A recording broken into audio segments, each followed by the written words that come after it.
Here's the truth.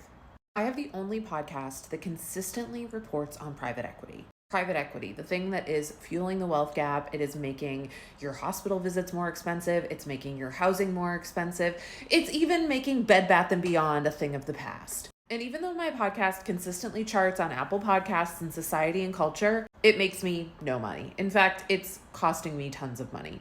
Did I try to get a network for the podcast? You betcha. For months, I tried to get a network for the podcast. Nobody wanted it. None of you wanted it. It's fine. I don't care. Well, I do kind of care, but it's fine.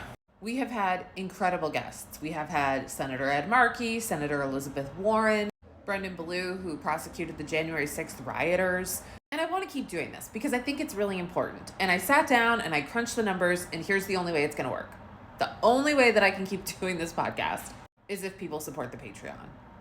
If we can hit 1,500 people on the Patreon, we can keep the podcast going, no problem whatsoever, and keep reporting on private equity on the podcast and bringing these voices in. But if I don't hit 1,500 people on the Patreon, I can't keep it going. I just can't. It stinks, but I can't. So if you care about the podcast and you love the podcast, I want to encourage you to, I know they're going to push this down, click the link in my bio, subscribe to the Patreon. It's $7 a month. You get a ton of extra tea that's too hot for TikTok. We also started a Discord, so that's just for the Patreon members. And before you come at me and say, wait, why does it cost money for you to produce your podcast? Sometimes we film and record in the studio. We always do video clips. I get it edited professionally, so it sounds really good. All these things cost money.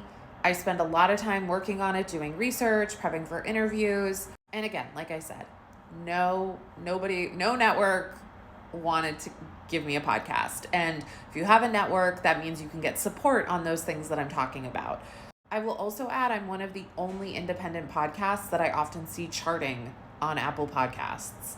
I'm a little fish in a very big pond trying to talk to you guys about an issue that's so important, and I would hate to see this go. So if you have it in your heart, I need 1,500 people on the Patreon to keep it going, and I'd be thrilled to see you over there and see you in the Discord, and we're building a lot of community over there. I don't want to see the podcast go. I love Oddly Specific so much, but I financially can't keep it going. So anyway, Stars and Stripes forever.